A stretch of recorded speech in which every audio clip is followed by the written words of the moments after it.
Hi ಎಲ್ಲರಿಗೂ ನಮಸ್ಕಾರ. Welcome to my channel. ಇವತ್ತು ಕಜ್ಜಾಯ ಮಾಡೋದು ಆ ರೆಸಿಪಿನ ನಿಮಗೆ ಶೇರ್ ಮಾಡ್ತಾಯಿದ್ದೀನಿ.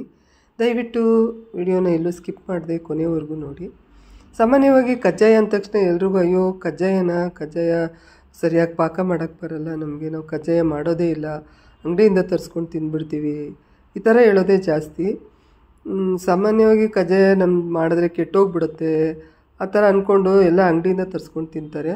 ಬಟ್ ನೀವು ಈ ರೀತಿ ಮಾಡ್ಕೊಂಡು ನೋಡಿ, ಆಮೇಲೆ ನೀವೇ ಹೇಳ್ತೀರಾ ಓ ಕಜ್ಜಾಯನ ಇಷ್ಟು ಸುಲಭವಾಗಿ ನಾವು ಮಾಡ್ಕೋಬೋದು ಅಂತ. ಬಹಳ ಸುಲಭವಾಗಿ ನೀವು ಮನೆಯಲ್ಲಿ ಕಜ್ಜಾಯನ ಮಾಡ್ಕೋಬೋದು. ಮತ್ತು ನಾವು ಮನೆಯಲ್ಲೇ ಈ ಕಜ್ಜಾಯ ಮಾಡ್ಕೊಳ್ಳೋದ್ರಿಂದ ಎಣ್ಣೆ ಎಲ್ಲ ನಾವು ಒಳ್ಳೆ ಎಣ್ಣೆ ಬಳಸೋದ್ರಿಂದ ಆರೋಗ್ಯಕ್ಕೂ ಒಳ್ಳೆಯದು. ಹೊರಗಡೆ ಯಾವ ರೀತಿ ಎಣ್ಣೆ ಬಳಸ್ತಾರೋ ಗೊತ್ತಾಗಲ್ಲ. ಸೊ ಬನ್ನಿ ನಾವು ಆ ವಿಡಿಯೋನ ತೋರಿಸ್ತಾ ಇದ್ದೀನಿ ನೋಡಿ. ನಾನಿವಾಗ ಇದು ಪಾವು, ಈ ಥರದ ಪಾವಲ್ಲಿ 2.5 ಪಾವಷ್ಟು ಅಕ್ಕಿನ ತೊಳೆದು ನೆನೆಸಿಟ್ಕೊಳ್ತಾ ಇದ್ದೀನಿ. 24 ಗಂಟೆ ಅಂದರೆ ಒಂದು ಇಡೀ ದಿನ ನೆನೆಸಿಡಬೇಕು. ನಾನು ಇದಕ್ಕೆ ರೇಷನ್ ಅಕ್ಕಿ ತೊಗೊಳ್ತಾ ಇದ್ದೀನಿ. ರೇಷನ್ ಅಕ್ಕಿ ಸಿಗಲಿಲ್ಲ ಅಂದರೆ ನಿಮ್ಗೆ ಅಂಗಡಿನಲ್ಲಿ ಸಿಗುತ್ತೆ, ತೊಗೊಂಡು ಉಪಯೋಗಿಸ್ಕೊಳ್ಳಿ. ಯಾಕೆ ಅಂದರೆ ನಾನು ಬೇರೆ ಅಕ್ಕಿನಲ್ಲೆಲ್ಲ ಪ್ರಯತ್ನ ಮಾಡಿದ್ದೀನಿ, ಬಟ್ ಈ ಅಕ್ಕಿಲಿ ಬಂದಾಗೆ ಬೇರೆ ಅಕ್ಕಿಲಿ ಬಂದಿಲ್ಲ. ಅದಕ್ಕಾಗಿ ನಿಮಗೆ ಇದನ್ನು ಹೇಳ್ತಾ ಇದ್ದೀನಿ. ಸೊ ಚೆನ್ನಾಗಿ ಒಂದು 4-5 ಸಲ ಚೆನ್ನಾಗಿ ತೊಳೆದ್ಬಿಟ್ಟು ಇಡೀ ದಿನ ಒಂದು 24 ಗಂಟೆ ಚೆನ್ನಾಗಿ ನೆನಿಬೇಕು. ಆ ಥರ ನೆನೆಸಿಟ್ಕೊಳ್ಳಿ. ನೀವು ಅರ್ಧ ಗಂಟೆಲೆಲ್ಲ ನಾವು ಕಜ್ಜಾಯದ ಪಾಕನ ಮಾಡ್ಕೋಬೋದು ನೋಡಿ. ಇದು 24 ಗಂಟೆ ನೆಂದಿದೆ ಫುಲ್ಲು. ಈಗ ಒಂದು ಸಲ ತೊಳ್ಕೊಳ್ಳಿ ಸ್ವಲ್ಪ, ಯಾಕಂದರೆ ಹಳೆಯ ನೀರಾಗಿರುತ್ತಲ್ವ, 24 ಗಂಟೆ ಬರೀ ನೆಂದಿರೋದ್ರಿಂದ. ಈಗ ಇದಕ್ಕೆ ನಾನೊಂದು ಸ್ವಲ್ಪ ಕೊಬ್ಬರಿ ತೊಗೊಂಡಿದ್ದೀನಿ, ಒಂದು 2 ಹೋಳಷ್ಟು, 1 ಬೌಲಷ್ಟು ಕಪ್ಪು ಎಳ್ಳು ತೊಗೊಂಡಿದ್ದೀನಿ, ಒಂದು 3 ಸ್ಪೂನಷ್ಟು ಗಸಗಸೆ ತೊಗೊಂಡಿದ್ದೀನಿ, ಒಂದು ಅರ್ಧ ಸ್ಪೂನಷ್ಟು ಏಲಕ್ಕಿ ತೊಗೊಂಡಿದ್ದೀನಿ, ಬೆಲ್ಲ 1 kg ತೊಗೊಂಡಿದ್ದೀನಿ. ಇಷ್ಟು ಹಾಕೋದಿಲ್ಲ, ನಾನು ಅಳತೆನ ಹೇಳ್ತೀನಿ. ಈಗ ನಾನು ಅಕ್ಕಿನ ಏನು ನೆನೆಸಿಟ್ಕೊಂಡಿದ್ದೀನಲ್ಲ ಅದನ್ನೆಲ್ಲ ಚೆನ್ನಾಗಿ ನೀರು ಬಸ್ದಿಟ್ಕೊಂಡಿದ್ದೀನಿ. ಸೊ ಇದನ್ನು ನಾನಿವಾಗ ಮಿಕ್ಸಿನಲ್ಲಿ ಪೌಡ್ರ್ ಮಾಡ್ಕೊಳ್ತೀನಿ. ಕೆಲವರೆಲ್ಲ ಇದನ್ನು ಬಟ್ಟೆನಲ್ಲೆಲ್ಲ ಹರಡಿ ಒಣಗಿಸ್ತಾರೆ, ಅದೆಲ್ಲ ಏನು ಬೇಕಾಗಿಲ್ಲ, ನೇರವಾಗೇ ನೀವು ಮಿಕ್ಸಿಗೆ ಹಾಕ್ಕೋಬೋದು. 2.5 ಪಾವಾಗಿರೋದ್ರಿಂದ ನಾನು ಮಿಕ್ಸಿಲೇ ಮಾಡ್ತಾಯಿದ್ದೀನಿ. ತುಂಬ kg ಗಟ್ಟಲೆ ಮಾಡೋರು ನೀವು ಮಿಲ್ಲಿಗೆ ಹಾಕ್ಸ್ಕೋಬೇಕಾಗತ್ತೆ. ಸೊ ಈಗ ಇದು ನಾನು ಜರಡಿ ಆಡಿಸ್ಕೊಳ್ತೀನಿ, ಬೇಗ ಆಗೋಗುತ್ತೆ. ನೀವು ಪಾಕನ ನೀವು ಅಂದ್ಕೊಂಡಷ್ಟು ಅಯ್ಯೋ ಕಜ್ಜಾಯದ ಪಾಕ ಅಂದರೆ ಎಲ್ಲರೂ ಅಯ್ಯೋ ಕಜ್ಜಾಯದ ಪಾಕ ನಮಗೆ ಕಜ್ಜಾಯ ಮಾಡೋಕ್ಕೆ ಬರಲ್ಲ ಅಂತ ಎಷ್ಟೋ ಜನ ಹೇಳ್ತಾರೆ ನೋಡಿ. ಈ ರೀತಿ ಮಾಡ್ಕೊಳ್ಳಿ, ನೀವೇ ಹೇಳ್ತೀರಾ ಆಮೇಲೆ ಕಜ್ಜಾಯನ ಇಷ್ಟು ಸುಲಭವಾಗಿ ಮಾಡ್ಕೋಬೋದು ಅಂತ. ಸೊ ಜರಡಿ ಆಡಿಸ್ಕೊಳ್ಳಿ ಕಜ್ಜಾಯನ, ಮತ್ತು ಅದ್ರದ್ದು ಏನು ಇನ್ನೂ ದಪ್ಪ ದಪ್ಪ ಬಂದಿರುತ್ತಲ್ಲ ಅದನ್ನು ಮತ್ತೆ ಹಾಕಿ ಮಿಕ್ಸಿನಲ್ಲಿ ಪೌಡ್ರ್ ಮಾಡ್ಕೊಳ್ಳಿ. ಒಂದು 2 ಸಲಿಗೆ ಮಿಕ್ಸಿಗೆ ಪೌಡ್ರ್ ಆಗಿಬಿಡುತ್ತೆ. ತುಂಬ kg ಗಟ್ಟಲೆ ಮಾಡೋರು ನೀವು ಮಿಲ್ಲಿಗೆ ಹಾಕ್ಸ್ಕೋಬೇಕಾಗತ್ತೆ ನೋಡಿ. ನಾನೇನು ಒಣಗಿಸಿಲ್ಲ ಏನಿಲ್ಲ, ನೇರವಾಗೇ ಹಾಗೆ ಹಾಕ್ಕೊಳ್ತಾ ಇದ್ದೀನಿ. ನೀರು ಚೆನ್ನಾಗಿ ಸೋಸ್ಕೊಂಬಿಟ್ಟಿದ್ದೀನಿ. ಸೊ ಈಗ ಮತ್ತೆ ಇದು ಬಂದಿದೆಯಲ್ಲ ಅದನ್ನು ಕೂಡ ಉಳಿದ ಅಕ್ಕಿ ಜೊತೆಯಲ್ಲಿ ಹಾಕಿ ಪೌಡ್ರ್ ಮಾಡ್ಕೊಳ್ತೀನಿ. ಮತ್ತು ಇಲ್ಲಿ ಕಪ್ಪೆಳ್ಳು ಯಾಕೆ ತೊಗೊಂಡಿದ್ದೀನಿ ಅಂದರೆ ಕಪ್ಪೆಳ್ಳು ಸ್ವಲ್ಪ ಒಳ್ಳೆಯ ಪೋಷಕಾಂಶಗಳಿಂದ ಕೂಡಿರುತ್ತೆ, ಅದರಲ್ಲಿ ಕ್ಯಾಲ್ಶಿಯಮ್ಮು ಎಲ್ಲ ಇರೋದ್ರಿಂದ ಆರೋಗ್ಯಕ್ಕೆ ಒಳ್ಳೆಯದು ಅಂದ್ಬಿಟ್ಟು ನಾನು ನೈಲಾನ್ ಎಳ್ಳನ್ನು ಬಳಸಿಲ್ಲ. ಕೆಲವರು ಚೆನ್ನಾಗಿ ಕಾಣಲಿ ಅಂದ್ಬಿಟ್ಟು ನೈಲಾನ್ ಎಳ್ಳನ್ನು ಬಳಸ್ತಾರೆ, ರುಚಿ ಕೂಡ ಚೆನ್ನಾಗಿರುತ್ತೆ ಅನ್ನೋ ಕಾರಣಕ್ಕೆ ನಾನು ಕಪ್ಪು ಎಳ್ಳನ್ನು ಹಾಕ್ಕೊಳ್ತಾ ಇದ್ದೀನಿ. ಬಟ್ ಕೆಲವರು ಕಜ್ಜಾಯ ಮಾಡ್ತಾರೆ ಏನೂ ಹಾಕಲ್ಲ, ಅಕ್ಕಿ ಬೆಲ್ಲ ಹಾಕ್ಬಿಟ್ಟು ಕಜ್ಜಾಯ ಮಾಡ್ತಾರೆ, ಅದು ಏನು ಅಷ್ಟೊಂದು ರುಚಿಯಾಗಿರೋದಿಲ್ಲ. ಈ ರೀತಿ ಮಾಡ್ಕೊಳ್ಳಿ, ತಿನ್ನೋದಕ್ಕೆ ತುಂಬ ಚೆನ್ನಾಗಿರುತ್ತೆ. ಯಾಕಂದರೆ ಇಷ್ಟು ಸಾಮಾನು ಹಾಕಿರ್ತೀವಲ್ಲ, ನಾಲ್ಗೆಗೆ ಅಲ್ಲಿಗೆ ಸಿಗುತ್ತೆ, ತುಂಬ ಚೆನ್ನಾಗಿರುತ್ತೆ. ನಾನಿವಾಗ ಇದಕ್ಕೆ ಕಪ್ಪು ಬೆಲ್ಲ ಹಾಕ್ಕೊಳ್ತಾ ಇದ್ದೀನಿ. ಸಮ ಪ್ರಮಾಣದಲ್ಲೇ ಹಾಕ್ಕೋಬಾರ್ದು, ಒಂದು ಸ್ವಲ್ಪ ಕಡಿಮೆ ಮಾಡ್ಕೊಳ್ಬೇಕು. ಬಟ್ ಇಲ್ಲಿ ಕಪ್ಪು ಬೆಲ್ಲ ಸ್ವಲ್ಪ ಸಿಹಿ ಕಡಿಮೆ ಆಗಿರೋದ್ರಿಂದ ನಾನು ಸಮ ಪ್ರಮಾಣದಲ್ಲಿ ಹಾಕ್ಕೊಳ್ತಾ ಇದ್ದೀನಿ. ಏನು ಅಳತೆ ತೊಗೊಂಡಿದ್ದೀರಲ್ಲ ಅದೇ ಅಳತೆ ಗ್ಲಾಸಲ್ಲಾಗಲಿ ಅಥವಾ ಪಾವಲ್ಲಾಗಲಿ ಸಿಹಿ ಇದ್ದರೆ ಸಮ ಪ್ರಮಾಣಕ್ಕಿಂತ ಒಂಚೂರು ಕಡಿಮೆ ತೊಗೊಳ್ಳಿ.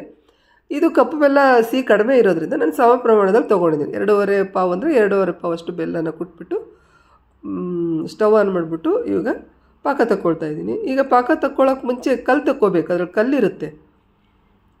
ನೀರು ಬೆಲ್ಲ ನೆನೆಯೋಷ್ಟು ಮಾತ್ರ ನೀರು ಹಾಕಿ, ತುಂಬ ನೀರು ಹಾಕೋಕ್ಕೆ ಹೋಗಬೇಡಿ, ಇಲ್ಲಾಂದರೆ ತುಂಬ ಹೊತ್ತು ಕಾಯಬೇಕಾಗತ್ತೆ ನೀವು ಪಾಕ ಬರೋದಕ್ಕೆ. ನೋಡಿ ಬೆಲ್ಲ ಎಲ್ಲ ಕರಗಿದೆ, ಸ್ವಲ್ಪ ಹೊತ್ತು ತಿಳಿದುಕೊಂಡ ಮೇಲೆ ಈಗ ನಾನು ಅದನ್ನು ಸೋಸ್ಕೊಳ್ತೀನಿ ಒಂದು ಫಿಲ್ಟ್ರಿಗೆ ಹಾಕ್ಬಿಟ್ಟು. ಅದರಲ್ಲಿರೋ ಕಸ ಕಡ್ಡಿ ಇರುತ್ತೆ ಮತ್ತು ತಳದಲ್ಲಿ ಕಲ್ಲಿರುತ್ತೆ. ಸಾಮಾನ್ಯವಾಗಿ ಇದನ್ನು ಸೋಸ್ಕೊಂಬಿಟ್ರೆ ನಿಮಗೆ ಕಲ್ಲು ಅದೆಲ್ಲ ಸಿಗೋದಿಲ್ಲ ತಿನ್ನೋವಾಗ.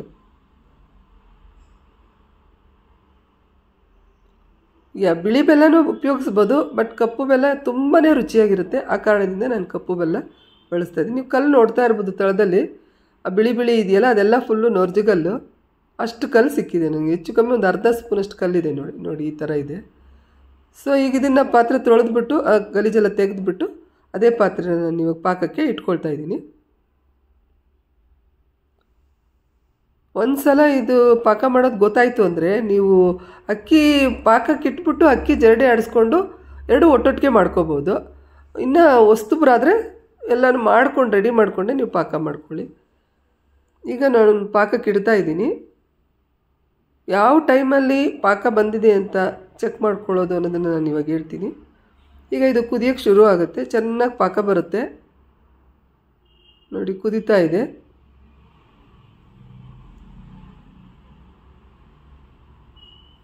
ಸಣ್ಣೂರಿನೇ ಇಟ್ಕೊಳ್ಳಿ, ತುಂಬ ದೊಡ್ಡ ಉರಿ ಏನು ಬೇಕಾಗಿಲ್ಲ, ಸಣ್ಣೂರಿನೇ ಇಟ್ಕೊಳ್ಳಿ. ಎದುರ್ಕೊಳ್ಳೋ ಅವಶ್ಯಕತೆಯೂ ಇಲ್ಲ, ಅಯ್ಯೋ ಕೆಟ್ಟೋಗ್ಬಿಡುತ್ತೆ ಅಂತ. ನೀವೇ ನೋಡಿ ಈಗ ನಾನು ಸುಮ್ಮನೆ ಟ್ರಯಲ್ ನೋಡ್ತಾ ಇದ್ದೀನಿ. ಸ್ವಲ್ಪ ನೀರಿಗೆ ಪಾಕ ಚೆಕ್ ಮಾಡ್ತಾ ಇದ್ದೀನಿ ನೋಡಿ, ಗಮನಿಸಿ ನೀವು ನೋಡಿ, ಪಾಕ ಎಲ್ಲ ಹರಡ್ಕೊಂಡು ಬಿಡ್ತು. ಇದಂದರೆ ಇನ್ನೂ ಪಾಕ ಬಂದಿಲ್ಲ ಅಂತ ಅರ್ಥ. ಈ ಥರ ಚೆಕ್ ಮಾಡಿಕೊಂಡ್ರೆ ನಿಮ್ಮ ಕಜ್ಜಾಯ ಯಾವುದೇ ತೊಂದರೆ ಇಲ್ಲದೆ ಕಜ್ಜಾಯ ಚೆನ್ನಾಗಿ ಬರುತ್ತೆ. ಅದೇ ಥರ ಒಂದು 2-3 ಸಲ ಮಾಡಿ ನಿಮಗೊಂದು ಅನುಭವ ಆಗುತ್ತೆ ನೋಡಿ. ನಾನು ಮತ್ತೆ 2ನೇ ಸಲ ಕೂಡ ಹಾಕ್ತಾಯಿದ್ದೀನಿ, ನೋಡ್ತಾ ಇರ್ಬೋದು. ಇನ್ನೂ ಬಂದಿಲ್ಲ ಪಾಕ, ಎಲ್ಲ ಹಡ್ಕೊಳ್ತಾ ಇದೆ ಬೆಲ್ಲದ ಪಾಕ. ಸೊ ಈಗ ಒಂದು 2-3 ಸಲ ಚೆಕ್ ಮಾಡಿಕೊಂಡ್ರೆ ನಿಮಗೆ ಗೊತ್ತಾಗುತ್ತೆ ಪಾಕ ಬಂದಿರೋದು. ಈಗ ನೋಡಿ ನಾನು 3ನೇ ಸಲ ಚೆಕ್ ಮಾಡ್ತಾ ಇರೋದು. ಈಗ ಆಲ್ಮೋಸ್ಟ್ ಪಾಕ ಬಂದಿದೆ. ಇನ್ನೊಂದು 2-3 ನಿಮಿಷ ನಾನು ಪಾಕ ಮಾಡಿಕೊಂಡ್ರೆ ಪಾಕ ಫುಲ್ಲು ಬಂದಿದೆ ಅಂತ ಅರ್ಥ. ಅಂದರೆ ಅದು ಬೆಲ್ಲ ಪಾಕ ಏನಿದೆಯಲ್ಲ ಅದು ನೀರಲ್ಲಿ ಹಂಗೆ ಕೂತ್ಕೋಬೇಕು, ಹರಡಬಾರ್ದು, ಆವಾಗ ನಿಮ್ಮ ಪಾಕ ಬಂದಿದೆ ಅಂತ ಅರ್ಥ. ಸೊ ಆಲ್ಮೋಸ್ಟ್ ಪಾಕ ಬಂದಿದೆ. ಈಗ ಇದನ್ನ 4ನೇ ಸಲ ನಾನು ಚೆಕ್ ಮಾಡ್ತಾಯಿದ್ದೀನಿ, ನೀವು ನೋಡಿ. ಈಗ ಹಾಕ್ತೀನಿ, ಗಮನಿಸಿ ನೀವು, ಪಾಕ ಹರಡ್ತಾ ಇಲ್ಲ, ಕೂತಲ್ಲೇ ಕೂತ್ಕೊಂಡ್ಬಿಟ್ಟಿದೆ. ಸೊ ಇದು ಸರಿಯಾದ ಪಾಕ. ಇಲ್ಲ ನಮಗೆ ಇನ್ನೂ ಸ್ವಲ್ಪ ಗಟ್ಟಿಯಾಗಿ ಇನ್ನೂ ಚೆನ್ನಾಗಿ ಬರಬೇಕು ಅಂದರೆ ಇನ್ನೊಂದು 2 ನಿಮಿಷ ಬಿಡಿ, ನಿಮಗೆ ಪಾಕ ಫಸ್ಟ್ ಕ್ಲಾಸಾಗಿ ಬರುತ್ತೆ. ಸೊ ಪಾಕ ರೆಡಿಯಾಗಿದೆ, ಇಷ್ಟೇ ಕಜ್ಜಾಯದು ಪಾಕ. ಏನೋ ಅಂತ ಅಂದ್ಕೊಂಡಿದ್ದೀರಾ, ಇಷ್ಟೇ ಪಾಕ. ಈಗ ಪಾಕ ಬಂದಿದೆ. ಈಗ ನೀವು ಸ್ಟವ್ ಆಫ್ ಮಾಡಿಬಿಟ್ಟು ಏನು ನೀವೆಲ್ಲ ರೆಡಿ ಮಾಡಿ ಇಟ್ಕೊಂಡಿದ್ದೀರಲ್ಲ ಅಷ್ಟು ಸಾಮಾನನ್ನು ಇದಕ್ಕೆ ಹಾಕ್ಕೊಳ್ಳೋದು, ಇನ್ನೇನು ಕೆಲಸ ಇಲ್ಲ. ಸೊ ನಾನು ಅಕ್ಕಿ ಹಿಟ್ಟು ಏನು ಜರಡಿ ಆಡಿಸಿದ್ದೀನಲ್ಲ ಅದನ್ನು ಹಾಕ್ಕೊಂಡಿದ್ದೀನಿ, ಮತ್ತು ಎಳ್ಳು ಹಾಕ್ಕೊಳ್ತಾ ಇದ್ದೀನಿ ಒಂದು ಬೌಲಷ್ಟು. ಎಷ್ಟಾದರೂ ಹಾಕ್ಕೊಳ್ಳಿ, ಹೆಚ್ಚಿಗೆ ಹಾಕ್ಕೊಂಡ್ರೆ ಚೆನ್ನಾಗಿರುತ್ತೆ ತಿನ್ನೋದಕ್ಕೆ. ಕೊಬ್ಬರಿ ನಾನು 2 ಹೋಳು ಹಾಕ್ಕೊಂಬಿಟ್ಟಿದ್ದೀನಿ. ಕೆಲವರೆಲ್ಲ ಕಜ್ಜಾಯ ಮಾಡ್ತಾರೆ, ಏನೂ ಇರಲ್ಲ ಕಜ್ಜಾಯದಲ್ಲಿ, ಬರೀ ಬೆಲ್ಲ ಬಿಟ್ಟರೆ ಇನ್ನೇನೂ ಇರಲ್ಲ, ತಿನ್ನೋಕ್ಕೇನು ಅಷ್ಟು ರುಚಿಯಾಗಿರಲ್ಲ. ಇಷ್ಟು ಸಾಮಾನು ಹಾಕ್ಕೊಂಡು ನೀವು ಕಜ್ಜಾಯ ಮಾಡಿ ನೋಡಿ, ನೀವೇ ಹೇಳ್ತೀರ ಕಜ್ಜಾಯ ನಿಜವಾಗ್ಲೂ ಮನೇಲಿ ಮಾಡ್ಕೊಂಡು ತಿನ್ನಬೇಕು ಅಂತ, ಅಷ್ಟು ರುಚಿಯಾಗಿರುತ್ತೆ. ಸುಮ್ಮನೆ ಹೌದು ಅಲ್ವೋ ಅನ್ನಂಗೆ ಹಾಕಿರ್ತಾರೆ ಕೆಲವೊಂದು ಸಾಮಾನುಗಳನ್ನ, ಬಟ್ ನೀವು ಈ ಥರ ಮಾಡ್ಕೊಳ್ಳಿ, ತುಂಬಾ ರುಚಿಯಾಗಿರುತ್ತೆ. ನಾನು ಇದಕ್ಕೊಂದು ಬೌಲಷ್ಟು ಗೋಧಿ ಹಿಟ್ಟನ್ನು ಕೂಡ ಬೆರೆಸ್ಕೊಳ್ತಾ ಇದ್ದೀನಿ. ಈಗ ಇದನ್ನು ಗಂಟಿಲ್ದಂಗೆ ನೀವು ಹಿಟ್ಟಿನ ಕೋಲಲ್ಲಾದರೂ ಸರಿ ಅಥವಾ ಈ ಥರ ಸ್ಪೂನಲ್ಲಾದರೂ ಸರಿ ಚೆನ್ನಾಗಿ ತಿರುಗಿಕೊಳ್ಳಿ, ಗಂಟಾಗಬಾರ್ದು. ಈಗ ಇಷ್ಟು ಬಂದ ಮೇಲೆ ನಿಮ್ಗೆ ಹಂಗೂ ಪಾಕ ತೆಳು ಆಗ್ತಿದೆ, ಇದು ಚೆನ್ನಾಗಿ ಆರಬೇಕು. ಈಗಲೇ ಗೊತ್ತಾಗಲ್ಲ ನಿಮಗೆ ಪಾಕ ಬಂದಿರೋದು, ಅಲ್ಲಪ್ಪ ಸಾರಿ, ಉಂಡೆ ಕಟ್ಟಬೇಕಾದ್ರೆ ಅದು ಕೈಗೆ ಸರಿಯಾಗಿ ಹದವಾಗಿ ಬರ್ತದ ಅಂತ. ಸೊ ಈಗ ನೀವು ಫುಲ್ಲು ಆರಕ್ಕೆ ಬಿಡಿ. ಆರಕ್ಕೆ ಬಿಟ್ಬಿಟ್ಟು ನೀವು ಉಂಡೆ ಕಟ್ಟೋಕ್ಕೆ ಹದವಾಗಿ ಸಿಕ್ಕಿದ್ರೆ ಪರವಾಗಿಲ್ಲ, ಸಿಕ್ಕಿಲ್ವಾ ಇನ್ನೂ ಒಂಚೂರು ಗೋಧಿ ಹಿಟ್ಟು ಹಾಕ್ಕೊಳ್ಳಿ, ಅಥವಾ ಇನ್ನೊಂಚೂರು ಕೊಬ್ಬರಿ ತುರಿ ಹಾಕ್ಕೊಳ್ಳಿ, ಅಥವಾ ಸ್ವಲ್ಪ ಎಳ್ಳು ಹಾಕ್ಕೊಳ್ಳಿ. ಆವಾಗ ಅದು ಏನಿದೆಯಲ್ಲ ಅದು ಪಾಕದಲ್ಲಿ ನೀರಿನ ಅಂಶ ಏನೋ ಇದ್ದರೆ ಎಲ್ಲ ಹೀರ್ಕೊಂಡು ಗಟ್ಟಿಯಾಗಿ ನಿಮ್ಗೆ ಉಂಡೆ ಕಟ್ಟೋ ಅದಕ್ಕೆ ಬರುತ್ತೆ. ಸೊ ಆಲ್ಮೋಸ್ಟ್ ನೋಡಿ ಪಾಕ ಎಲ್ಲ ರೆಡಿಯಾಗಿದೆ. ಮತ್ತೆ ಏನು ಕುದಿಸೋ ಅವಶ್ಯಕತೆ ಇಲ್ಲ. ಇದನ್ನು ನೀವು ಸ್ಟವ್ ಆಫ್ ಮಾಡಿಬಿಟ್ಟು ಕ್ಲೀನಾಗಿ ಎಲ್ಲ ತಿರುಗಿಸ್ಕೊಳ್ಳಿ. ಸೊ ಆಲ್ಮೋಸ್ಟ್ ನೋಡಿ ರೆಡಿ ಇದೆ. ಈಗ ತೆಳ್ಳಗೆ ಇರುತ್ತೆ, ನಿಮಗೆ ಇದು ಉಂಡೆ ಕಟ್ಟಕ್ಕೆ ಬರಲ್ಲ, ಯಾಕಂದರೆ ತುಂಬ ಬಿಸಿ ಇದೆ. ಇದು ಫುಲ್ಲು ಆರ್ಕೊಂಡಾಗಲಷ್ಟೇ ನಿಮಗೆ ಉಂಡೆ ಕಟ್ಟೋಕ್ಕಾಗೋದು. ನಾನೆಲ್ಲ ನೋಡಿ ರೆಡಿ ಮಾಡಿಟ್ಟಿದ್ದೀನಿ. ಇದು ಫುಲ್ಲು ಪಾಕ ಆರ್ಕೋಬೇಕು ನೋಡಿ. ಈಗ ಆಲ್ಮೋಸ್ಟ್ ಆರಿದೆ, ನೋಡ್ತಾ ಇರ್ಬೋದು, ಫುಲ್ಲು ಆಲ್ಮೋಸ್ಟ್ ತಣ್ಣಗಾಗಿದೆ. ಈಗ ನಾನು ನೋಡಿ ಪಾಕದ ಉಂಡೆ ಹೆಂಗಿದೆ ಅಂತ ನಿಮಗೆ ತೋರಿಸ್ತೀನಿ. ಕೈಯಲ್ಲಿ ಒಳಗೆ ಕೈ ಇಟ್ಟರೆ ಎಳ್ಕೊಳ್ಬೇಕು, ನಾವು ಕಿತ್ಕೊಳ್ಬೇಕು, ಈ ಥರ ಉಂಡೆ ಬರಬೇಕು ನೋಡಿ, ಮೇಣ ಥರ ಇರಬೇಕು. ಆವಾಗ ಕಜ್ಜಾಯ ಚೆನ್ನಾಗಿ ಬಂದಿದೆ. ಹಂಗೂ ಬರಲಿಲ್ವಾ ಏನೂ ತೊಂದರೆ ಇಲ್ಲ, ಪಾಕ ಚೆನ್ನಾಗಿರುತ್ತೆ. ನೀವೇನು ಮಾಡಬೇಕು ಅಂದರೆ ಅದು ಸ್ವಲ್ಪ ಗೋಧಿ ಹಿಟ್ಟು, ಸ್ವಲ್ಪ ಎಳ್ಳು, ಸ್ವಲ್ಪ ಕೊಬ್ಬರಿ ಹಾಕ್ಕೊಂಡ್ರೆ ಏನಿದೆ ತೆಳ್ಳಗಿರೋದೆಲ್ಲ ಗಟ್ಟಿಯಾಗುತ್ತೆ. ನೀವು ಉಂಡೆ ಕಟ್ಕೊಂಡು ಆರಾಮಾಗಿ ಕಜ್ಜಾಯನ ಮಾಡ್ಕೋಬೋದು. ಇವಾಗ ನಾನು ಇದನ್ನು ಎಣ್ಣೆಯಲ್ಲಿ ಫ್ರೈ ಮಾಡ್ಕೊಳ್ತೀನಿ. ನಾನು ಇದಕ್ಕೆ ಗಾಣದ ಎಣ್ಣೆಯನ್ನು ಬಳಸ್ತಾ ಇದ್ದೀನಿ, ಕಡಲೆಕಾಯಿ ಎಣ್ಣೆನ. ಅಂಗಡಿಯಿಂದ ನಾನು ತರ್ತಾ ಇಲ್ಲ, ಆರೋಗ್ಯಕ್ಕೆ ಒಳ್ಳೆಯದು ಅನ್ನೋ ಕಾರಣಕ್ಕೆ ನಾನು ಕಡಲೆಕಾಯಿ ಎಣ್ಣೆ ಗಾಣದಲ್ಲಿ ಮಿಲ್ಲಲ್ಲಿ ಹಾಕ್ಸ್ಕೊಂಬಂದಿರೋ ಎಣ್ಣೆನ ಉಪಯೋಗಿಸ್ತಾ ಇದ್ದೀನಿ. ಸೊ ನೋಡಿ, ನೀವೇ ನೋಡ್ತಾ ಇರ್ಬೋದು. ಒಂಚೂರು ನೀರನ್ನು ಹಾಕ್ಕೊಳ್ಳಿ ತಳಕ್ಕೆ, ಯಾಕಂದರೆ ಎಣ್ಣೆನೂ ಹಾಕ್ಕೋಬೋದು, ಬಟ್ ಎಣ್ಣೆ ಹಾಕಿದ್ರೆ ನಿಮ್ಗೆ ಅಷ್ಟು ಅಂಟ್ಕೊಳ್ಳುತ್ತೆ ಕೈಗೆ. ಹಂಗೂ ಒಂಚೂರೇ ಚೂರು ಹೌದೋ ಅಲ್ವೋ ನಂಗೆ ನೀರು ಹಾಕ್ಕೊಂಡು ಕವರ್ನಲ್ಲಾದರೂ ತಟ್ಕೊಳ್ಳಿ ಅಥವಾ ಬಾಳೆ ಎಲೆನಲ್ಲಾದರೂ ತಟ್ಕೊಂಡು ಒಂದು ತೂತು ಮಾಡಿಬಿಟ್ಟು ನೀವು ಎಣ್ಣೆಗೆ ಹಾಕ್ಕೊಳ್ಳಿ. ನೀರು ತುಂಬಾ ಹಾಕಬೇಡಿ. ಮತ್ತು ನೀರು ಹಾಕ್ಕೊಂಡ್ರೆ ನೀವು ತಟ್ಟಿದ ತಕ್ಷಣವೇ ನೀವು ಬಾಣಲಿಗೆ ಹಾಕ್ಕೋಬೇಕು. ಹಂಗೆ ಬಿಟ್ಟರೆ ಮತ್ತೆ ಅದು ಕರಗಕ್ಕೆ ಶುರುವಾಗುತ್ತೆ, ತೆಗಿಯೋಕ್ಕೆ ಬರಲ್ಲ. ಕಜ್ಜಾಯನೇ ನಿಮಗೆ ಅದರಿಂದ ತೆಗಿಯೋಕ್ಕೆ ಬರಲ್ಲ. ಸೊ ಹಂಗಾಗಿ ನೀರು ಹಾಕ್ಕೊಂಡ್ರೂ ಹಿಂಗೆ ತಟ್ಕೊಂಡಿದ್ದ ತಕ್ಷಣ ಇಮಿಡಿಯೇಟಾಗಿ ತೆಗೆದು ಬಾಣಲಿಗೆ ಹಾಕ್ಕೊಳ್ಳಿ. ಸೊ ನಾನು ಕಜ್ಜಾಯನ ನೋಡಿ ಹಾಕ್ತಾಯಿದ್ದೀನಿ. ಮತ್ತು ಕಜ್ಜಾಯ ಎಣ್ಣೆಗೆ ಹಾಕೋವಾಗ ಒಂದಾದ್ಮೇಲೆ ಒಂದು ಹಾಕ್ಕೊಳ್ಳಿ, ಒಂದ್ರ ಮೇಲೆ ಒಂದು ಹಾಕೋಕ್ಕೆ ಹೋಗ್ಬೇಡಿ, ಅಂಟ್ಕೊಳ್ಳುತ್ತೆ. ಈಗ ನೋಡಿ ಕಜ್ಜಾಯ ಮೇಲೆ ಬರುತ್ತೆ, ಮೇಲೆ ಬಂದಮೇಲೆ ಮತ್ತೆ ಇವಾಗ ಇನ್ನೊಂದು ಹಾಕ್ಕೊಳ್ಳಿ. ಈ ಥರ ಮಾಡ್ಕೊಳ್ಳಿ. ಒಂದು 4ರಿಂದ 5 ನೀವು ಈ ಬಾಣಲಿನಲ್ಲಿ ಕರಿಬೋದು. ನೋಡಿ ಎಷ್ಟು ಚೆನ್ನಾಗಿ ಬಂದಿದೆ ಕಜ್ಜಾಯ. ಮತ್ತು ಕಜ್ಜಾಯ ಈ ಥರ ಉಬ್ಕೋಬೇಕು, ಪೂರಿ ಥರ. ಈ ಥರ ಉಬ್ಕೊಂಡ್ರೆ ಕಜ್ಜಾಯ ತುಂಬ ಚೆನ್ನಾಗಿ ಬಂದಿದೆ ಅಂತ ಅರ್ಥ. ಇಲ್ಲಾಂದರೆ ಡ್ರೈ ಆಗಿ ತಟ್ಟೆ ಥರ ಇತ್ತು ಅಂದರೆ, ರೊಟ್ಟಿ ಥರ ಇತ್ತು ಅಂದರೆ ಕಜ್ಜಾಯ ಚೆನ್ನಾಗಿ ನೋಡಿ ನೀವೇ ನೋಡ್ತಾ ಇರ್ಬೋದು, ಉಬ್ಕೊಂಡಂಗೆ ಬಂದಿದೆ. ಈ ಥರ ಬಂದರೆ ನಿಮ್ಮ ಕಜ್ಜಾಯ ಪಾಕ ಚೆನ್ನಾಗಿ ಬಂದಿದೆ ಅಂತ ಅರ್ಥ. ತುಂಬಾ ಚೆನ್ನಾಗಿ ಬಂದಿತ್ತು ಈ ಸಲ ಅಂತೂ ಕಜ್ಜಾಯ. ನಿಮಗೆ ಸಾಫ್ಟಾಗಿ ಬೇಕಾ, ಸ್ವಲ್ಪ ಬೇಗನೆ ತಕ್ಕೊಳ್ಳಿ ಬೆಳ್ಳಗಿದ್ದಂಗೆ. ಇಲ್ಲ ಇನ್ನೊಂಚೂರು ಗರ್ಗರಿಯಾಗಿ ಬೇಕು ಅಂದರೆ ಇನ್ನೊಂದು 2 ನಿಮಿಷ ಇಟ್ಟು ನೀವು ಕರೆದ್ಬಿಟ್ಟು ಎತ್ಕೋಬೋದು. ಇಲ್ಲ ನನಗೆ ಗರ್ಗರಿಯಾಗೇ ಬೇಕು ಅಂದರೆ ಪಾಕನ ನಾನೇನು ತೋರಿಸಿದ್ದೀನಲ್ಲ ಅದಕ್ಕಿಂತ ಇನ್ನೊಂದು 2 ನಿಮಿಷ ಜಾಸ್ತಿ ಹೊತ್ತು ನೀವು ಪಾಕ ಮಾಡಿದ್ರೆ ಗಟ್ಟಿಯಾಗಿ ಗರ್ಗರಿಯಾಗಿ ಬರುತ್ತೆ. ಬಟ್ ನಾನಿಲ್ಲಿ ಎಲ್ಲರೂ ಸಾಫ್ಟ್ ಕೇಳಿದ್ರು, ಹಂಗಾಗಿ ಸಾಫ್ಟಾಗಿ ಬಂದಿದೆ. ಮತ್ತು ಎಣ್ಣೆನ ನೀವು ಪ್ರೆಸ್ ಮಾಡ್ಕೊಳ್ಳಿ ಈ ಥರ ಸೌಟಲ್ಲಿ.